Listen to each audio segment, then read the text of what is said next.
Let's talk prophecy പോഡ്കാസ്റ്റിലേക്ക് സ്വാഗതം. ഡാനിയലിൻ്റെ പുസ്തകം നമ്മൾ ചർച്ച ചെയ്ത് വരുമായിരുന്നല്ലോ. ഇന്ന് നമ്മൾ 10ാമത്തെ എപ്പിസോഡിലേക്ക് കടക്കുന്നു. 9ാമത്തെ എപ്പിസോഡിൽ നമ്മൾ ന്യായവിധി എന്നുള്ള ടോപ്പിക്ക് ഡിസ്കസ് ചെയ്ത് വന്നു. 10ാമത്തെ ഈ എപ്പിസോഡിലും അതിൻ്റെ തുടർച്ചയായിട്ട് ഡിസ്കസ് ചെയ്യണമെന്നാണ് ഞാൻ കരുതുന്നത്. നമുക്ക് ഡിസ്കഷനിലേക്ക് കടക്കുന്നതിന് മുമ്പ് ഒരു വാക്ക് ജേക്കബായിട്ട് പ്രാർത്ഥിച്ചാലോ? നമുക്ക് പ്രാർത്ഥിക്കാം. ഞങ്ങളെ ഏറ്റവും അധികം സ്നേഹിക്കുന്ന ഞങ്ങളുടെ സ്വർഗീയ പിതാവേ, അങ്ങയുടെ സ്വർഗീയ ന്യായവിധിയെക്കുറിച്ച് ഞങ്ങളിന്ന് ചിന്തിക്കുമ്പോൾ അങ്ങയുടെ ആത്മാവ് ഞങ്ങളുടെ ചർച്ചയെ നയിക്കുകയും ഇത് കേൾക്കുന്ന ഓരോ വ്യക്തിക്കും അത് മനസ്സിലാവാനും ഹൃദയസ്പർശീയമാകുവാനും ഇടയാക്കണമെന്ന് യേശുവിൻ്റെ നാമത്തിൽ താഴ്മയോടെ ചോദിക്കുന്നു, നല്ല പിതാവേ. ഞങ്ങളെ കാണുന്ന എല്ലാവർക്കും അല്ലേ, ഇതിന് മുമ്പത്തെ എപ്പിസോഡിലേക്ക് പോയി ഇതിൻ്റെ ഒരു ഫസ്റ്റ് പാർട്ട് കാണാവുന്നതാണ്. അത് കണ്ട് വന്നിട്ടാണെങ്കിൽ പോലും നമുക്ക് ഒരു രീതിയിൽ മനസ്സിലായി, ദൈവം എവിടെയോ വെച്ച് ഈ ലോകത്തിലുള്ള എല്ലാവർക്കും ഒരു ന്യായവിധി നൽകുന്നു, അതനുസരിച്ച് പ്രതിഫലവും കൊടുക്കുന്നു അല്ലേ. അപ്പോൾ ഈ ന്യായവിധി ഉണ്ട്, പ്രതിഫലമുണ്ട്, അത്രയൊക്കെ നമുക്ക് എല്ലാവർക്കും അറിയുള്ളൂ. ഈ ന്യായവിധി വിദൂരത്ത് എവിടെയോ എപ്പോഴോ നടക്കുന്നതായിട്ടാണ്. ഇന്നത്തെ കാലത്തും ഞങ്ങൾക്കിത് ആപ്ലിക്കബിൾ ആണോ? ഈ ന്യായവിധിയുടെ ഇൻസൈഡ് ഡീറ്റെയിൽസ് എന്തൊക്കെയാണോ എന്ന് പറയാൻ പറ്റുമോ ബ്രദർ പ്രിൻസ്? ഈ ന്യായവിധിയെക്കുറിച്ച് തന്നെ ക്രിസ്തീയ ലോകത്ത് വളരെ മിസ്കൺസെപ്ഷനുണ്ട്, തെറ്റിദ്ധാരണകൾ ഒത്തിരിയുണ്ട്. അപ്പോൾ ശരിക്കും പറഞ്ഞാൽ ദൈവം എല്ലാവരും ന്യായം വിധിക്കുമെന്നാണ് തിരുവചനം പറയുന്നത്. സഭാപ്രസംഗി 3:17 ഞാൻ എൻ്റെ മനസ്സിൽ ദൈവം നീതിമാനെയും ദുഷ്ടനെയും ന്യായം വിധിക്കും. അപ്പോൾ എല്ലാവർക്കും ഉള്ളൊരു കാര്യമാണ് ന്യായവിധി, അതിൽ നിന്ന് ആർക്കും ഒഴിയാനായിട്ട് സാധിക്കില്ല. അപ്പോൾ നമ്മൾ ദാനിയേൽ പുസ്തകം 7ാമത്തെ അധ്യായത്തിൽ കണ്ടപ്പോൾ അവിടെ ഒരു ജഡ്ജ്മെൻറ്റ് സീറ്റ് കണ്ടു. അതിനുശേഷം ആ ന്യായവിധിക്ക് ശേഷം എന്ത് ചെയ്യുന്നു? വിശുദ്ധന്മാർക്കൊരു ന്യായാധിപത്യം അല്ലെങ്കിൽ ഒരു ന്യായവിധി അവരെ ഏൽപ്പിക്കുന്നതായിട്ട് കാണുന്നുണ്ട്. അത് 21ാമത്തെ വാക്യത്തിൽ പറയുന്നുണ്ട്. പക്ഷെ അത് ഏത് ന്യായവിധിയാണെന്ന് നമ്മൾ മനസ്സിലാക്കണം. എന്നിട്ട് നമുക്ക് വിഷയത്തിലേക്ക് വരാം. വെളിപ്പാട് പുസ്തകം 20ാമത്തെ അധ്യായത്തിൽ സഹസ്രാബ്ദ വാഴ്ചയെക്കുറിച്ച് വിവരിക്കുമ്പോൾ അവിടെ ഒരു ന്യായവിധി പറയുന്നുണ്ട്. നമുക്കത് നോക്കാം. 3ാമത്തെ വാക്യം, 1000 ആണ്ട് കഴിയോളം ജാതികൾ വഞ്ചിപ്പാതിരിപ്പാൻ അവനെ ആഘാതത്തിൽ തള്ളിയിട്ടു. ഇത് 1000 ആണ്ട് വാഴ്ചയെക്കുറിച്ചാണ് പറയുന്നത്. 4ാമത്തെ വാക്യം എഴുതിയിരിക്കുന്നത്, ഞാൻ ന്യായാസനങ്ങളെ കണ്ടു. ഒരു കോർട്ട് റൂമാണ് കാണുന്നത്. അവയിൽ ഇരിക്കുന്നവർക്ക് ന്യായവിധിയുടെ അധികാരം കൊടുത്തു. അവിടെ ഇതേ കാര്യം ദാനിയേൽ പറഞ്ഞ അതേ കാര്യം ന്യായവിധി വിശുദ്ധന്മാരെ ഏൽപ്പിക്കുകയാണ്. അവിടെ ആരാണ് ആ വിശുദ്ധന്മാരെന്ന് എഴുതിയിട്ടുണ്ട്. മൃഗത്തിന്റെ മുദ്ര ഏൽക്കാത്തവരും ഈ ഭൂമിയിൽ നിന്ന് വീണ്ടെടുക്കപ്പെട്ട വിശുദ്ധന്മാരെ കുറിച്ചാണ് അവിടെ പറഞ്ഞിരിക്കുന്നത്. അപ്പോൾ ഒരു ന്യായവിധിയുണ്ട്. ആ ന്യായവിധിയിൽ വിശുദ്ധന്മാർ പങ്കെടുക്കുന്ന ഒരു ന്യായവിധി ഉണ്ടെന്ന് സ്പഷ്ടമാണ്. ഇനി ഇവരാരെയാണ് ന്യായം വിധിക്കാനായിട്ട് പോകുന്നത്? പൗലോസ് അപ്പോസ്തലൻ വളരെ വ്യക്തത നൽകുന്നുണ്ട്. 1 കൊരിന്ത്യർക്ക് എഴുതിയ ലേഖനം 6ാമത്തെ അധ്യായം 2-3 വാക്യങ്ങൾ. വിശുദ്ധന്മാർ ലോകത്തെ വിധിക്കുമെന്ന് അറിയുന്നില്ലയോ? അപ്പോൾ വിശുദ്ധന്മാർ ദുഷ്ടന്മാരെ വിധിക്കുന്നതിൻ്റെ സമയം വരുന്നുണ്ട്. അതുപോലെ നാം ദൂതന്മാരെ വിധിക്കുമെന്ന് അറിയുന്നില്ലയോ? അപ്പോൾ ദൂതന്മാരെ, അതായത് ദുഷ്ടദൂതന്മാരെയും വിധിക്കുമെന്നുള്ളത് കാര്യം ശരിയാണ്. അപ്പോൾ നമ്മൾ ദുഷ്ടന്മാർക്കൊരു ന്യായവിധി ഉണ്ടെന്ന് സ്പഷ്ടമാണ്, ക്ലിയറാണ്. ഇനി ഇതിൻ്റെ ഒരു ക്ലൈമാക്സ് എടുത്ത് നോക്കുമ്പോൾ അതേ അധ്യായത്തിൽ അവസാനത്തെ സമയത്ത് ദൈവം പാപത്തെ ഇല്ലാതാക്കുവാനായിട്ട് പോകുന്നതിന് മുമ്പായിട്ട് എല്ലാവരും, മരിച്ചവർ മുതൽ ആബാലവൃദ്ധ ജനങ്ങളും ദൈവത്തിൻ്റെ സിംഹാസനത്തിന് മുമ്പാകെ നിൽക്കും എന്നവിടെ പറഞ്ഞിട്ടുണ്ട്.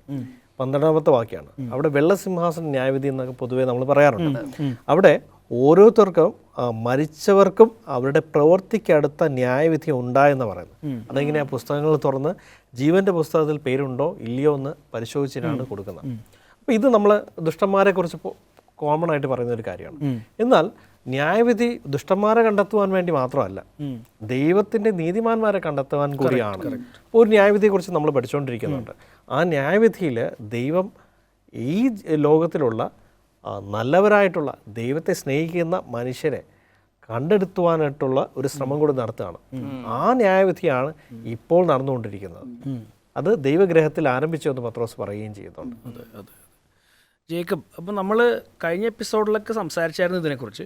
അതായത് ഈ ദ ഡേ ഓഫ് അറ്റോൺമെൻറ്റിൽ ഭാഗമാകുന്നവർക്കുള്ളതാണ് ഇപ്പോഴത്തെ ഒരു ന്യായവിധി എന്ന് പറയുന്നു. അതായത് പറഞ്ഞു വരുമ്പോൾ ദൈവത്തെക്കുറിച്ച് അറിയാവുന്ന ആൾക്കാർക്കാണോ ഇപ്പോൾ നടക്കുന്ന ഈ ന്യായവിധി വരുന്നത്?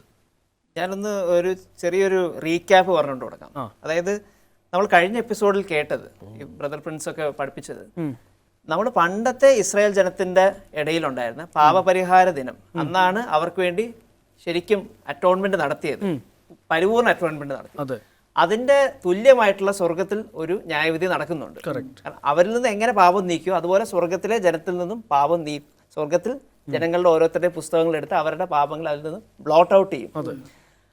അത് ശരിക്കും പറഞ്ഞാൽ ദൈവത്തിന്റെ ജനത്തിന് വേണ്ടി മാത്രം നടത്തിയിരുന്ന ഒരു ശുശ്രൂഷ പാവപരിഹാരം. ഇത് നമുക്ക് മനസ്സിലാവുന്ന ലേവ്യരുടെ പുസ്തകത്തിന്റെ 23-ാമത്തെ അധ്യായത്തിന്റെ ഈ ശുശ്രൂഷ അല്ലെങ്കിൽ ഈ ഉത്സവങ്ങളെ കുറിച്ച് പറയുമ്പോൾ ആദ്യം തന്നെ പറയുന്നത് നീ ഇസ്രായേൽ മക്കളോട് പറയേണ്ടത് എന്ന് പറഞ്ഞിട്ടാണ് ഈ ഉത്സവങ്ങളെ കുറിച്ച് പറയുന്നത്.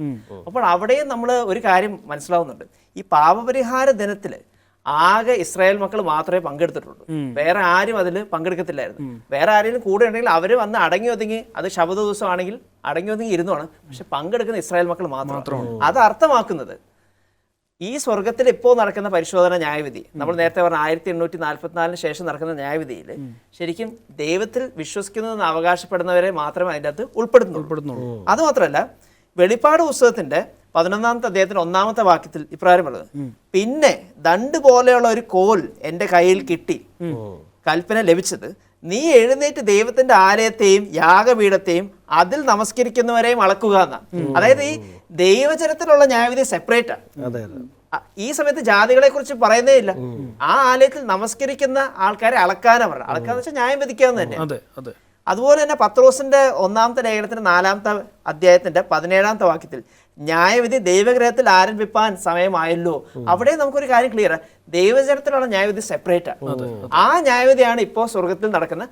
അത് പണ്ടത്തെ സമാപന കൂടാരത്തിലെ പാപപരിഹാര ദിനം, ഡേ ഓഫ് അറ്റോൺമെന്റ്, ഇസ്രായേൽ മക്കൾ മാത്രം പങ്കെടുത്ത ആ ഒരു ശുശ്രൂഷയാണ് ആന്റി ടൈപ്പ്, അല്ലെങ്കിൽ അതിന്റെ ആക്ച്വൽ നടക്കേണ്ട ഇവന്റ് ആണ്. നിവൃത്തിയായെന്നുള്ളതാണ് ജോണത്തൻ. അപ്പം ദൈവത്തിന്റെ ജനം എന്ന് പറയുമ്പോൾ നമുക്ക് ശരിക്കും ആദാം തൊട്ടേ ഉണ്ടല്ലോ. അപ്പോൾ ഇത് ദൈവത്തിൻ്റെ ജീവിച്ചിരിക്കുന്ന ജനവും അതുപോലെ തന്നെ മൺമറഞ്ഞു പോയ ജനറേഷൻസ് ആയിട്ടുള്ള ആൾക്കാരും ഒക്കെ ഇതിൽ പെടും. അതെങ്ങനെയാണ് ഇതിൻ്റെ ഒരു ക്രൊണോളജി, ഡീറ്റെയിൽസ് എന്തൊക്കെയാണ്? ഈ ന്യായവിധിക്ക് ഈ രണ്ട് കൂട്ടർ ഉൾപ്പെടുമെന്നുള്ളത് പല വാക്യങ്ങൾ നമുക്ക് മനസ്സിലാക്കി. കുറച്ച് വാക്യങ്ങൾ ഞാൻ വായിക്കാൻ തന്നെ ആഗ്രഹിക്കുകയാണ്. അപ്പോസ്തലപ്രവൃത്തികൾ 10:42 പറയുന്നു, ജീവികൾക്കും മരിച്ചവർക്കും ന്യായാധിപതിയായ ദൈവത്താൽ നാം. ജീവികൾക്കാണ് മലയാളത്തിൽ പ്രയോഗിച്ചിട്ടുണ്ടെങ്കിലും ഇംഗ്ലീഷിൽ വയ്ക്കുന്നത് ക്യുക്ക് ആൻഡ് ഡെഡ് ആണ്. അപ്പൊ ജീവിച്ചിരിക്കുന്നവർക്കും മരിച്ചവർക്കും. അതേപോലെ 1 പറയുന്നത്, ജീവികളെ മരിച്ചവരെ ന്യായം വിധിപ്പാൻ ഒരുങ്ങിയിരിക്കുന്നവൻ അവർ കണക്ക് ബോധിപ്പിക്കേണ്ടി വരും. അപ്പൊ ജീവിച്ചിരുന്നാലും മരിച്ചിരുന്നാലും അവർ കണക്ക് ബോധിപ്പിക്കേണ്ടി വരും. അതേപോലെ 2 തിമോത്തി 4:1 അവർ ദൈവത്തെയും ജീവികൾക്കും മരിച്ചവർക്കും ന്യായവിസ്താരം നടത്തുവാനുള്ള ക്രിസ്തുയേശുവിനെയും സാക്ഷി വെച്ചു. അപ്പൊ കർത്താവ് യേശു എന്തെയും ന്യായം വിധിക്കും? ആരെ? ജീവിച്ചിരിക്കുന്നവരെ, മരിച്ചവരെ. ഇനി നമ്മൾ ചിന്തിക്കേണ്ട ആരെയായിരിക്കും ആദ്യം ന്യായം വിധിക്കേണ്ടത്? ഒരു ആശയം എന്ന് പറയുന്നത് 1 തെസ്സലോനിക്ക ലേഖനം 4:14 പറയുന്നത്, കർത്താവ് തൻ ഗംഭീരനാഥത്തോടും പ്രധാന ദൂതന്റെ ശബ്ദത്തോടും ദൈവത്തിന്റെ കാഹളത്തോടും കൂടി സ്വർഗത്തിൽ നിന്ന് ഇറങ്ങി വരികയും ക്രിസ്തുവിൽ മരിച്ചവർ ഒത്തുനിൽക്കുകയും ചെയ്യും. അപ്പോൾ ആദ്യം റിവാർഡ് കിട്ടുന്ന ആർക്കാണ്? മരിച്ചവർക്കാണ്. സോ ലോജിക്കലി ആദ്യം ന്യായം വിധിക്കപ്പെടുന്ന ആൾക്കാണ്? മരിച്ചവർക്കാണ്. പക്ഷെ അതിന് നമ്മൾ കൂടുതൽ ആക്കം കൂട്ടുന്നത് എബ്രായ ലേഖനം 9:27 വാക്യം പറയുന്നു, ഒരിക്കൽ മരിക്കുകയും പിന്നെ ന്യായവിധിയും മനുഷ്യർക്ക് നിയമിച്ചിരിക്കുന്നു. അപ്പോൾ മരണശേഷം എന്താണ്? ന്യായവിധിയാണ്. അപ്പൊ ന്യായവിധി ആരംഭിക്കുന്നത് ആദ്യം നമ്മൾ നേരത്തെ പറഞ്ഞ പോലെ എന്താണ്? ദൈവത്തിന്റെ സഭയിൽ തന്നെയാണ്. പക്ഷേ വേറെ മർക്കോസിന്റെ സുവിശേഷത്തിൽ പറയുന്നുണ്ട്, ആബേലിന്റെ രക്തം മുതൽ ദൈവം ചോദിക്കും. അവിടെ ഒരു സ്റ്റാർട്ടിംഗ് പോയിന്റ് കൊടുത്തിട്ടുണ്ട്. എന്താണ്? ആബേലിന്റെ രക്തം മുതൽ സെക്രിയാന്റെ രക്തം വരെ. എന്നിട്ട് പിന്നെ അടുത്ത വാക്കിൽ പറയുന്നുണ്ട്, ലോകസ്ഥാപനം മുതലേ എന്റെ പ്രവാചകന്മാരെ കൊന്ന രക്തം ഞാൻ ചോദിക്കും എന്ന്. അവിടെ എന്താണ്? ന്യായവിധിയാണ്. അപ്പൊ അവിടെ മരിച്ചവർക്കും ജീവിച്ചിരിക്കുന്നവരും ന്യായവിധി ഉണ്ട്. പക്ഷേ ഇത് എപ്പോൾ അങ്ങോട്ട് മാറുമെന്ന് നമുക്ക് പറയാൻ പറ്റത്തില്ല. തിരുവചനത്തിൽ എവിടെയും അത് എപ്പോൾ സംഭവിക്കുമെന്ന് തിരിച്ചറിയാനുള്ള മാർഗം നമുക്ക് നൽകിയിട്ടില്ല. ഏത് തീയതി സംഭവിക്കും? വളരെ നല്ല ഉത്തരം. നമുക്കൊരു ചെറിയ ബ്രേക്കിന് ശേഷം വീണ്ടും ചർച്ചയിലേക്ക് കടന്നു വരാം. ജഡ്ജ്മെന്റ് എന്ന ഈ 2ാമത്തെ എപ്പിസോഡിലേക്ക്, അതിൻ്റെ ഡിസ്കഷനിലേക്ക് വീണ്ടും സ്വാഗതം ചെയ്യാണ്. നമ്മൾ ബ്രദർ പ്രിൻസും നേരത്തെ പറഞ്ഞിരുന്നു, ഇത് ദൈവം പറ്റാവുന്നത്ര ദൈവത്തിൻ്റെ ജനത്തെ അല്ലെങ്കിൽ ദൈവത്തിൻ്റെ മക്കളെ സ്വർഗത്തിലേക്ക് എത്തിക്കാനായിട്ടാണ് ഈ ഒരു ന്യായവിധി നടത്തുന്നതെന്ന് പറഞ്ഞായിരുന്നു. പക്ഷെ എന്നാൽ പോലും നമുക്ക് ഈ ജഡ്ജ്മെൻ്റ് എന്ന് കേൾക്കുമ്പോൾ എന്തോ ഒരു വലിയൊരു ശിക്ഷ വരാൻ പോകുന്ന പോലെയും എങ്ങനെയെങ്കിലും പുറത്തു ചാടിക്കാനായിട്ട് സംഭവിക്കുന്ന ഒരു പ്രക്രിയ പോലെയൊക്കെയാണ് തോന്നുന്നത്. അതിനെക്കുറിച്ച് എന്താണ് പറയാനുള്ളത് ബ്രദർ പ്രിൻസ്? ജഡ്ജ്മെൻറ്റ്, എന്തായാലും ജഡ്ജ്മെൻറ്റിൻ്റെ കൂടെ ഒരു പ്രതിഫലമുണ്ട്, റിവാർഡുണ്ട്. അത് ബൈബിള് രേഖപ്പെടുത്തുന്നു. 2 കൊരിന്ത്യർ 5:10 അവനവൻ ശരീരത്തിൽ ഇരിക്കുമ്പോൾ ചെയ്തത് നല്ലതാകിലും തീയതാകിലും അതിന് തക്കവണ്ണം പ്രാപിക്കേണ്ടതിന് നാം എല്ലാവരും ക്രിസ്തുവിൻ്റെ ന്യായാസനത്തിന് മുമ്പാകെ വെളിപ്പെടേണ്ടതാകും. അപ്പോൾ റിവാർഡ് ഉണ്ടെന്നുള്ളത് സത്യമാണ്. പക്ഷെ പലപ്പോഴും നമ്മൾ ജഡ്ജ്മെൻ്റ് എന്ന് കേൾക്കുമ്പോൾ പെട്ടെന്ന് നമ്മുടെ മനസ്സിൽ പണിഷ്മെൻ്റ് ആണ് വരുന്നത്. അതെ അതെ. ന്യായവിധി ഒരു നെഗറ്റീവ് ഫീലിംഗ് ആണ് വരുന്നത്. പലപ്പോഴും അതുകൊണ്ടാണ് എല്ലാവരും പേടിക്കുന്നത്. അത് കേൾക്കാൻ തന്നെ അങ്ങനത്തെ സെർമൺസ് പോലും കേൾക്കാനായിട്ട് താല്പര്യപ്പെടുന്നില്ല. എന്നാൽ നമ്മൾ മനസ്സിലാക്കേണ്ടുന്ന ഒരു കാര്യം, ഒരു ചെറിയ എക്സാമ്പിളിലൂടെ പറയാം. ഇപ്പോൾ ഈ കലോത്സവമൊക്കെ നടക്കുമ്പോൾ ഫ്രണ്ടിൽ ജഡ്ജസ് ഇരിപ്പുണ്ട്. ഈ ജഡ്ജസ് ഒരിക്കലും അവരെ പണിഷ്മെന്റ് ചെയ്യാനോ അല്ലെങ്കിൽ ഒരു ശിക്ഷ കൊടുക്കാൻ വേണ്ടിയല്ല ഇരിക്കുന്നത്. ഇതിൽ ആരാണ് ബെസ്റ്റ് എന്ന് കണ്ടുപിടിക്കാനായിരിക്കും. അപ്പോൾ ഈ കുറവുകൾ കണ്ടെത്തുന്നതിനെക്കാട്ടും കൂടുതൽ അവർ കാണുന്ന ഇവരുടെ മേന്മയാണ്. ശരിയല്ലേ? അപ്പോൾ ഈ വണ്ണമാണ് അപ്പോൾ ഒരു സ്വർഗസ്ഥനായ പിതാവായിട്ടുള്ള ജഡ്ജും ഈ വണ്ണമാണ് ശരിക്കും നമ്മൾ ജഡ്ജ് ചെയ്യുന്നത്. ശരിക്കും ആ ജഡ്ജ്മെൻറ്റിൻ്റെ മൂലപദം എന്ന് പറഞ്ഞാൽ മിസ്പ എന്നാണ്, വിൻഡിക്കേറ്റ് എന്നാണ്. വിൻഡിക്കേറ്റ് എന്ന് പറഞ്ഞാൽ സമർത്ഥിക്കുകയാണ്. അപ്പോൾ ദൈവത്തിന് മറ്റുള്ള ലോകത്തിന് മുമ്പാകെയും ദൂതന്മാരുടെ മുമ്പാകെയും നമ്മളെ കുറ്റം വിധിക്കുന്ന പ്രതിയോഗിയായിട്ടുള്ള സാത്താന് മുമ്പാകെയും നമ്മൾ യോഗ്യരാണെന്ന് കാണിക്കണം. അപ്പോൾ സ്വാഭാവികമായിട്ട് നമുക്കറിയാം നമ്മളെല്ലാവരും പാപികളാണ്, നമ്മൾ ആരും യോഗ്യരല്ല. അപ്പോൾ ക്രിസ്തുവിൻ്റെ രക്തത്താൽ നമുക്ക് ആ യോഗ്യത നേടിയെടുക്കാനായിട്ട് സാധിക്കും. പക്ഷെ ക്രിസ്തുവിൻ്റെ ആ യാഗം നമ്മൾ സ്വീകരിക്കണം, ഇല്ലെങ്കിൽ നമുക്ക് രക്ഷയില്ല. അപ്പോൾ അതിനു വേണ്ടിയാണ് ദൈവം ഓരോ ദിവസവും നമ്മുടെ ഉള്ളിൽ പരിശുദ്ധാത്മാവിനെ അയച്ച് പ്രവർത്തിച്ചുകൊണ്ടിരിക്കുന്നത്. ഈ എല്ലാ ജനങ്ങളും, ഈ ഭൂമിയിലുള്ള എല്ലാ ജനങ്ങളും സ്വർഗത്തിൽ പോകണമെന്നാണ് ദൈവം ആഗ്രഹിക്കുന്നത്. അല്ലാതെ ആർക്ക് ശിക്ഷ കൊടുത്ത് നരകത്തിൽ കൊണ്ട് കുറേ നാൾ കത്തിക്കണമെന്നല്ല വിചാരിക്കുന്നത്. അപ്പം അതുകൊണ്ട് തന്നെ ജഡ്ജ്മെൻ്റ് എന്ന് പറയുന്നത്, ന്യായവിധി എന്ന് പറയുന്നത് നമുക്ക് പ്രത്യാശ നൽകുന്ന ഒരു കാര്യമാണ്. അതുകൊണ്ട് നമ്മൾ ചെയ്യേണ്ടത് ഇത്ര മാത്രമാണ്, നമ്മൾ ദൈവത്തിൽ ആശ്രയിക്കുക, കർത്താവ് യേശു ക്രിസ്തുവിൻ്റെ യാഗം നമ്മൾ സ്വീകരിക്കുക. തീർച്ചയായിട്ടും നമുക്കും ഈ ന്യായവിധിയിൽ റിവാർഡ് നേരത്തെ പറഞ്ഞ പോലെ നമുക്ക് പാരിതോഷികമായിരിക്കും കിട്ടുന്നത്. ഇതിനോട് കൂട്ടിച്ചേർക്കേണ്ടത്, നമ്മൾ ശിക്ഷാവിധി എന്ന് പറയുന്ന സമയത്ത് വെളിപ്പാടിൽ നരകത്തി അഗ്നി ഒരുക്കി വെച്ചിരിക്കുന്ന പിശാചും അവന്റെ ദൂതന്മാർക്ക് എന്ന് പറഞ്ഞാൽ നമുക്ക് ഒരുക്കി വെച്ചതല്ല. പക്ഷെ നമ്മുടെ തെരഞ്ഞെടുപ്പ് മൂലമായിരിക്കും അത് ചിലപ്പോൾ നമുക്കത് കിട്ടും. അതുപോലെ തന്നെ ഇത് നമ്മളൊരു സ്വന്തം ശക്തിയിൽ എങ്ങനെയൊക്കെയോ കഷ്ടപ്പെട്ട് ഇത് ജയിക്കാൻ വേണ്ടിയിട്ടുള്ള ഒരു ടെസ്റ്റ് പോലും അല്ല. ദൈവത്തിന്റെ ശക്തിയിലാണല്ലോ എല്ലാം നടക്കുന്നത്. അപ്പം അങ്ങനെ ഒരു കാര്യം കൂടെ ഉണ്ട്. ജേക്കബ്, നേരത്തെ നമ്മൾ സംസാരിച്ചതുപോലെ ഇപ്പോൾ വർഷത്തിൽ ഒരിക്കലാണ് ഈ പാപപരിഹാര ദിനത്തിൽ വെച്ചിട്ടാണ്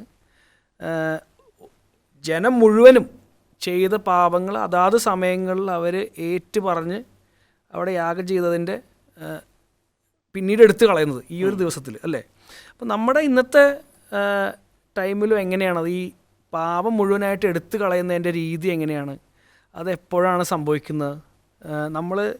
നമ്മളും ഡേ ടു ഡേ ബേസിസിൽ പാപങ്ങൾ ഏറ്റു പറയുന്നുണ്ടല്ലോ, അതിനൊക്കെ എന്താണ് സംഭവിക്കുന്നത് പറയാൻ പറ്റുമോ ജേക്കബ്? ഇപ്പോൾ പണ്ട് കാലത്ത് സമാഗമന കൂടാര ശുശ്രൂഷയിൽ പാപങ്ങൾ ഓരോ ദിവസവും ഏറ്റു പറയുന്നത് സമാഗമന കൂടാരത്തിലേക്ക് അതിനെ ആ ആട്ടിൻ്റെ രക്തം പാപം ഏറ്റു പറഞ്ഞ ആടിനെ കൊന്ന് ആ രക്തം കൊണ്ടേ തളിക്കുമ്പോൾ സമാഗമന കൂടാരത്തിലേക്ക് അതിനെ ട്രാൻസ്ഫർ ചെയ്യുന്നതായിട്ടാണ് കാണുന്നത്. നമ്മൾ കഴിഞ്ഞ എപ്പിസോഡിൽ കണ്ടതാ. പക്ഷെ പാപപരിഹാര ദിനത്തിലാണ് ശുശ്രൂഷകളെ കഴിയുമ്പോൾ ആ പാപത്തെ സമാഗമന കൂടാരത്തിൽ നീക്കം ചെയ്യണം, അല്ലെങ്കിൽ ജനത്തിൽ നിന്നും മാറ്റുന്നത്. ഇതുപോലെ തന്നെ നമ്മൾ ഇന്ന് ഏറ്റുപറയുന്ന പാപങ്ങളൊക്കെയും കർത്താവ് യേശു അതിന് നമുക്ക് ക്ഷമ നൽകുന്നുണ്ട്. പക്ഷെ ആ പാപങ്ങളുടെ റെക്കോർഡ്സ് പുസ്തകങ്ങളിൽ സ്വർഗത്തിൽ തന്നെ റിമെയിൻ ചെയ്യുന്നുണ്ട്. കാരണം എല്ലാ ചെയ്യുന്ന പ്രവൃത്തിയുടെ റെക്കോർഡ്സ് അവിടെയുണ്ട്.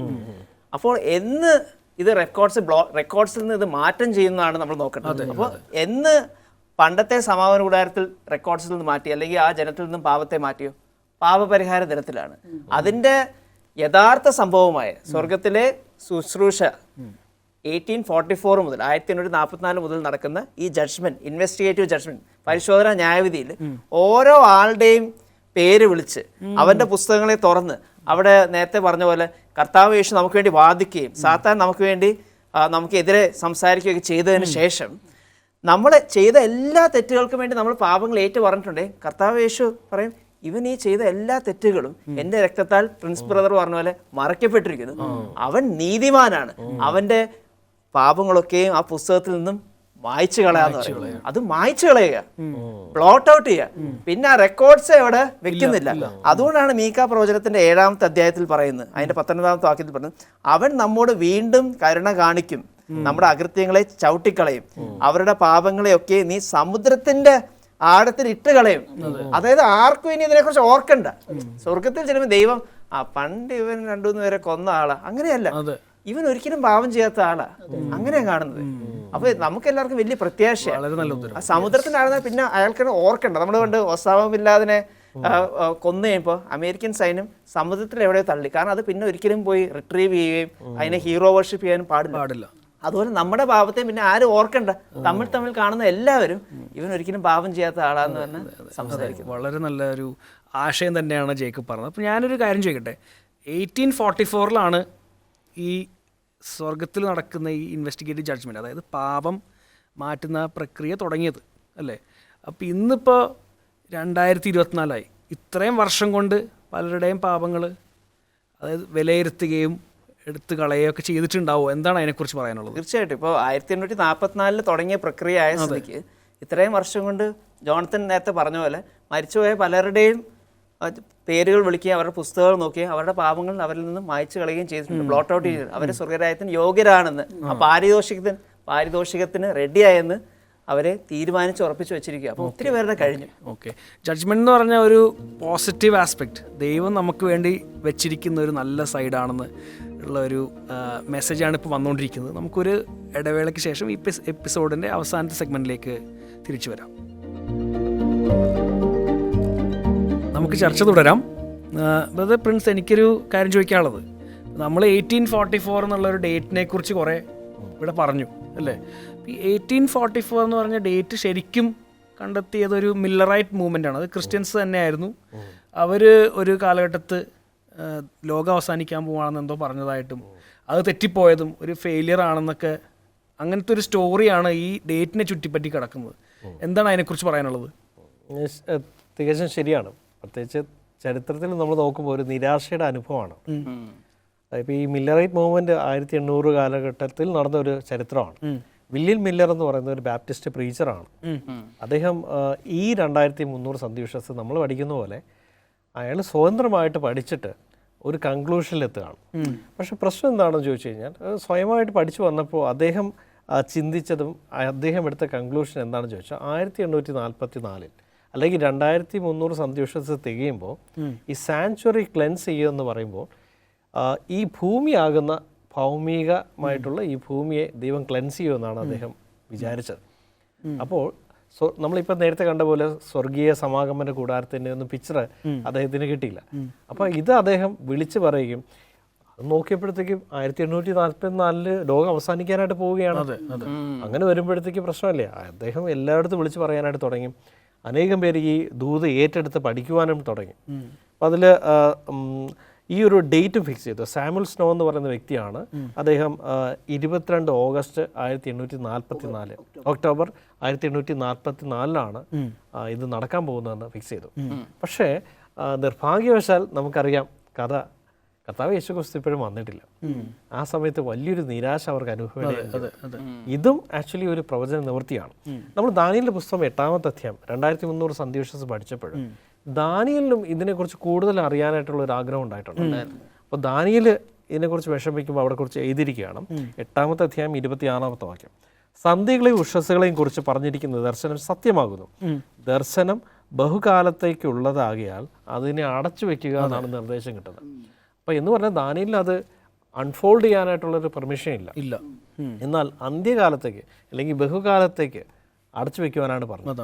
വെളിപ്പാട് പുസ്തകത്തിലേക്ക് വരുമ്പോഴത്തേക്ക് നമുക്കിത് അൺഫോൾഡ് ചെയ്യുന്നതായിട്ട് കാണാൻ സാധിക്കും. വെളിപ്പാട് പുസ്തകം 10-ാമത്തെ അധ്യായം 9-10, ഞാൻ ദൂതൻ്റെ അടുക്കൽ ചെന്ന് ആ ചെറു പുസ്തകം തരുവാനായിട്ട് പറഞ്ഞു. അവൻ എന്നോട് ഇത് വാങ്ങി തിന്നുക, അത് നിന്റെ വയറ്റിനെ കയ്പിക്കും, എങ്കിലും വായ് തേൻ പോലെ മധുരിക്കുമെന്ന് പറഞ്ഞു. ശരിക്കും നമ്മളൊരു ആഹാരം കഴിക്കുമ്പോൾ എങ്ങനെയാണ് സംഭവിക്കുന്നത്? നമ്മൾ ആദ്യം വായിലേക്കാണ് പോകുന്നത് അല്ലേ, പിന്നെയാണ് വയറ്റിൽ പോകുന്നത്. പക്ഷെ പ്രോസസ്സ് തിരിച്ചാണ് പറഞ്ഞിരിക്കുന്നത്. ആദ്യം വയറ്റിനെ കയ്പിക്കുമെന്നും പിന്നെ പറഞ്ഞിരിക്കുന്നത് വായ് തേയ് പോലെ മധുരിക്കുമെന്നാണ് പറഞ്ഞത്. കാരണം മുൻകൂട്ടി അവിടെ പറഞ്ഞിരിക്കുകയാണ് ആ കയ്പിക്കുന്ന അനുഭവം ഉണ്ടാവുമെന്ന് പറഞ്ഞിരിക്കുകയാണ്. അപ്പോൾ ആ ദൂതൻ്റെ കയ്യിൽ നിന്ന് ചെറുപുസ്തകം വാങ്ങി തിന്നു, അതിൻ്റെ വായിൽ തേൻ പോലെ മധുരമായിരുന്നു. തിന്നു കഴിഞ്ഞപ്പോൾ എൻ്റെ വയറ് കഴിച്ചു പോയി. അപ്പോൾ 2300 സന്ദേശം പഠിച്ചിട്ട് ഈ ഒരു വ്യാഖ്യാനത്തിലെത്തി അവർ കർത്താവ് യേശുക്രിസ്തു വരുമെന്ന് വിചാരിച്ചു. പക്ഷെ അവർക്ക് വലിയ നിരാശ അനുഭവിക്കേണ്ടി വന്നു. ജോണത്തൻ പ്രിൻസിപ്പ് പറഞ്ഞു, അതായത് ഒരു അന്നത്തെ ഒരു പോപ്പുലർ ചിന്താഗതിയായിരുന്നു, അതായത് ഈ സാങ്ച്വറി എന്ന് പറയുന്നത് ഭൂമിയാണെന്നുള്ളത് അല്ലേ. അപ്പോൾ 1844 ഇങ്ങനെ ഭൂമിയെ ക്ലെൻസ് ചെയ്യുന്നു, അതായത് ക്രിസ്തു വന്ന് എല്ലാവരെയും വിശുദ്ധന്മാരെയൊക്കെ കൊണ്ടുപോകുന്നു എന്നൊക്കെ പറയുന്നു. ആ 1844 സമയത്ത് ഡിസപ്പോയിൻമെൻ്റ് ആണെങ്കിലും ഈ ഡേറ്റ് പിന്നീട് നിലനിൽക്കുകയാണ്. ഇത് സെക്കൻഡ് കമ്മിങ് അല്ല, പക്ഷേ ഇപ്പം നമ്മൾ പറഞ്ഞുകൊണ്ടിരിക്കുന്ന ഇൻവെസ്റ്റിഗേറ്റീവ് ജഡ്ജ്മെൻ്റ് ആണ്. അതായത് വിശുദ്ധന്മാർക്ക് ഉണ്ടാവുന്ന അല്ലെങ്കിൽ ദൈവത്തെ അറിയാവുന്നവർക്ക് ഉണ്ടാവുന്ന ഈ അറ്റോൺമെൻ്റ് ആയിട്ടുള്ള ജഡ്ജ്മെൻ്റ് ആണെന്നുള്ള തിയറി ആണെന്ന് ആരാണത് കണ്ടുപിടിച്ച് നമ്മളതിൽ ശരിക്കും പറഞ്ഞാൽ നഷ്ടപ്പെട്ടു അല്ലെങ്കിൽ ഫെയിലിയർ അല്ല എന്നൊക്കെ സ്ഥാപിച്ചത് എങ്ങനെയാണ്? അപ്പോൾ ഇവിടെ നമുക്ക് കാണാം, ഇപ്പോൾ നമ്മൾ കേട്ടതുപോലെ തന്നെ ഈ 1944 അവർ ക്രിസ്തു വരുമെന്ന് വിചാരിച്ചിട്ട് അവർ ചെയ്ത കാര്യങ്ങൾ കൂടെ നമ്മൾ ഓർക്കണം. അവരുടെ ജോലി നഷ്ടപ്പെടുത്തി, അവരുടെ വീട്, സമ്പത്ത് ഇതെല്ലാം നഷ്ടപ്പെടുത്തി അവർ സുവിശേഷത്തിന് വേണ്ടി സകലം കൊടുത്തു. അപ്പൊ ഈ ഒക്ടോബർ 22, 1944 ക്രിസ്തു വരാതിരുന്ന സമയത്ത് ആ ഒക്ടോബർ 23 ആയപ്പോൾ അവർക്ക് അഭിമുഖീകരിക്കേണ്ടി വന്നത് പരിഹാസമായിരുന്നു ലോകത്തിന് മുഴുവൻ. അതേപോലെ അവരുടെ ഏറ്റവും വലിയ പ്രത്യാശയായിരുന്നു. കാരണം ഇന്ന് ചിന്തിച്ചു നോക്കാം, അവരുടെ ജോലി, അവരുടെ സമ്പത്ത്, വീട് ഇതെല്ലാം വിറ്റു. കാരണം ഇനി ഭൂമിയിൽ അവർക്കൊന്നും ആവശ്യമില്ല എന്ന് ചിന്തിച്ചുകൊണ്ട്. അപ്പോൾ അങ്ങനെ പോയ സമയത്ത് എല്ലാം നഷ്ടപ്പെട്ട സമയത്ത് അവർക്ക് വലിയൊരു നിരാശയാണ്. ഒരു എഴുത്തുകാരൻ എഴുതിയിരിക്കുന്നത് അവരുടെ ഭൂമിയിലെ ഏറ്റവും അടുത്തൊരാൾ മരിച്ചതിനേക്കാൾ അത്രത്തോളം വിഷമമായിരുന്നു അവർക്കുണ്ടായിരുന്നത്. പക്ഷേ നമ്മൾ ചരിത്രത്തിൽ നോക്കിയ ഇതേപോലെ ചരിത്രത്തിൽ മുൻപ് ഉണ്ടായിട്ടുണ്ട്. കർത്താവ് യേശുക്രിസ്തു ശിഷ്യന്മാർ ഇതേപോലെ നിരാശയിൽ കൂടെ കടന്നുപോയി. പക്ഷെ ഇതിൽ കുറെ പേർ എന്ത് ചെയ്തു? ഈ വിശ്വാസത്തിൽ വീണുപോയി. പക്ഷെ കുറച്ച് പേർ മാത്രം അവരെന്ത് ചെയ്തു? നമുക്ക് ദൈവത്തോട് പ്രാർത്ഥിക്കാം, ഈ നിരാശയുടെ കാരണം എന്തെന്ന് നമുക്ക് അന്വേഷിക്കാമെന്ന് പറഞ്ഞാൽ അവർ പ്രാർത്ഥിച്ചു. എന്നിട്ട് അതിൽ 2 വ്യക്തികൾ, ഹിറാം എഡിസണും അതേപോലെ നമുക്ക് കാണാൻ സാധിക്കുന്ന ഓവൻ ക്രോസിയറും, ഈ 2 വ്യക്തികൾ എന്ത് ചെയ്തു? തിരിച്ച് കുറച്ചുകൂടി ഭവനത്തിൽ പോയി അവരൊന്ന് ആശ്വസിപ്പിക്കാമെന്ന് ചിന്തിച്ചു. അങ്ങനെ അവർ പാടത്ത് കൂടെ നടന്നുപോയ സമയത്ത് പെട്ടെന്ന് ഹിറാം എഡിസൺ നിൽക്കുകയാണ്. അപ്പോൾ ക്രോസിയർ ചോദിച്ചു എന്താണ് സംഭവം എന്ന്. അപ്പോൾ അദ്ദേഹം പറഞ്ഞു, ഇന്ന് രാവിലെ നമ്മുടെ പ്രാർത്ഥന ഈ നിരാശയുടെ കാരണം എന്ന് ഞാൻ തിരിച്ചറിയാണ്. അദ്ദേഹം പിന്നെ പറഞ്ഞത് ഒരു കൈ അദ്ദേഹത്തിന്റെ തോളിൽ വന്ന് നിൽക്കുന്നതും അദ്ദേഹം പിന്നെ ആകാശം തുറന്നിരിക്കുന്നതും കർത്താവേ യേശു ക്രിസ്തു അതിപുരുഷ സ്ഥലത്ത് കയറുന്നു അദ്ദേഹം കണ്ടു. ഇതിനെ സമാനമായ തിരുവചനം നമുക്ക് വായിക്കാം. വെളിപ്പാട് പ്രവചനം 11:19. അപ്പോൾ സ്വർഗത്തിലെ ദേവാലയം തുറന്നു, അവന്റെ നിയമപെട്ടകം അവന്റെ ആലയത്തിൽ പ്രത്യക്ഷമായി, മിന്നലും നാദവും ഇടിമുഴക്കവും ഭൂകമ്പവും വലിയ കന്മഴയും ഉണ്ടായി. ഇവിടെ എന്താണ് കാണുന്നത്? നിയമപെട്ടകം. നിയമപെട്ടകം എവിടെയാണ്? അതിവിശുദ്ധ സ്ഥലത്ത്, അതിപരിശുദ്ധ സ്ഥലത്ത്. അപ്പൊ അതേപോലെ ഒരു ദർശനം കാണുകയാണ്. അതിനുശേഷം അവർ എന്ത് ചെയ്തു? അവർ വേദപുസ്തകം പഠിക്കാൻ തുടങ്ങി. അവർ എബ്രായ ലേഖനത്തിൽ പോയി. നമുക്കൊരു വാക്യം വായിക്കാം അവിടെ നിന്ന്. എബ്രായ ലേഖനം 8-ാം അധ്യായം, അത് നമ്മൾ നേരത്തെ വായിച്ചതാണ്, ഞാൻ ഒന്നുകൂടെ ഉറപ്പിക്കാൻ വേണ്ടി 1-2 വാക്യങ്ങൾ. നാം ഈ പറയുന്നതിന്റെ സാരമോ എന്തെന്നാൽ, സ്വർഗത്തിൽ മഹിമാസനത്തിന്റെ വലതുഭാഗത്ത് ഇരുന്നവനായി വിശുദ്ധ സ്ഥലത്തിന്റെ മനുഷ്യനല്ല കർത്താവ് സ്ഥാപിച്ച സത്യകൂടാരത്തിന്റെ ശുശ്രൂഷകനായ മഹാപുരോഹിതൻ നമുക്കുണ്ട്. അവർ ഇതുവരെ വിചാരിച്ചത് ഈ സമാഗമന കൂടാരം ഭൂമിയാണ്. പക്ഷെ അവർക്ക് കണ്ണു തുറന്നു, അവർ മനസ്സിലാക്കി ഈ സമാഗമന കൂടാരം സ്വർഗത്തിലാണ്. പക്ഷെ ഒരു പക്ഷേ ഇത് ആദ്യമേ മനസ്സിലായിരുന്നുവെങ്കിൽ ഇതേപോലെ ഒരു ഉണർവ് ഉണ്ടാകത്തില്ലായിരുന്നു. അപ്പോൾ ഇത് ചിലപ്പോൾ, കാരണം അന്ന് അപ്പോസ്തലന്മാർ ഇതേപോലെ തെറ്റിദ്ധരിച്ചു, ക്രിസ്തു എന്ത് ചെയ്തില്ല, അതിനെ കറക്റ്റ് ചെയ്യാൻ പോയില്ല. അതേപോലെ ദൈവം ഈ അനുവദിച്ചാണ് നമ്മുടെ ഒരു പരിശുദ്ധി ഉണ്ടാവാൻ, ദൈവത്തോട് കൂടുതൽ അടുക്കാൻ വേണ്ടി. ദൈവത്തിന്റെ ജനത്തിന് ഈ ഒരു ജഡ്ജ്മെന്റിൽ നിന്ന് എന്താണ് ഒരു ടേക്ക് ഹോം മെസ്സേജ് ആയിട്ട് ജേക്കബിന് പറയാൻ പറ്റുക? പെട്ടെന്ന് 1-2 കാര്യങ്ങൾ എനിക്ക് ടേക്ക് ഓഫ് മെസ്സേജ് ആയിട്ട് ഫീൽ ചെയ്യുന്നുണ്ട്.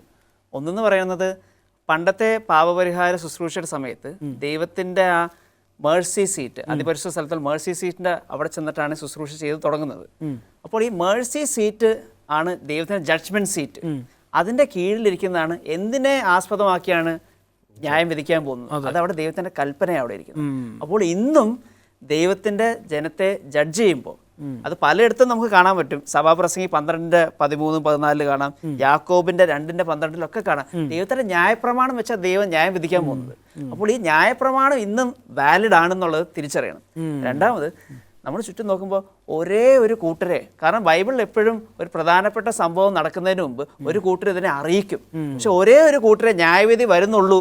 അത് വെളിപ്പാടിന്റെ പുസ്തകത്തിന്റെ 14-ാമത്തെ അധ്യായത്തിന്റെ 6-ാമത്തെ വാക്യത്തിൽ പറഞ്ഞ്, ദൈവത്തെ ഭയപ്പെട്ട് അവന് മഹത്വം കൊടുപ്പിൻ, അവന്റെ ന്യായവിധിയുടെ നാഴിക വന്നിരിക്കുന്നു എന്നൊരു ദൂതൻ ഉച്ചത്തിൽ ഘോഷിച്ചു. ദൂതൻ എന്ന് പറഞ്ഞാൽ മനുഷ്യരായ മെസ്സഞ്ചേഴ്സിനെയാണ് ഇവിടെ. അങ്ങനെ ഒരു കൂട്ടരും ഭൂമിയിലുണ്ട്. അവരെ നിങ്ങൾ കണ്ടെത്തണം ഈ ഭൂമിയിൽ. തീർച്ചയായിട്ടും ദൈവത്തിന് വേണ്ടി നിൽക്കണമെന്ന് ആഗ്രഹിക്കുന്ന എല്ലാവരും ആ കൂട്ടരെ അല്ലെങ്കിൽ ആ സഭയെ, ദൈവത്തിൻ്റെ അന്ത്യകാല സഭയെ ഈ ഒരു മെസ്സേജ് പ്രൊക്ലെയിം ചെയ്യണമെന്ന് പറഞ്ഞു നടക്കുന്ന ആ സഭയെ കണ്ടെത്തുമെന്നുള്ള പ്രതീക്ഷയോടെ നമുക്ക് ഈ എപ്പിസോഡ് അവസാനിപ്പിക്കാം. ജഡ്ജ്മെൻ്റ് എന്നുള്ള ഈ ടോപ്പിക്കിൽ വളരെ നല്ല ആശയങ്ങൾ ഞങ്ങൾക്ക് എല്ലാവർക്കും തന്ന് നിങ്ങൾക്ക് 3 പേർക്കും നന്ദി പറയുന്നു.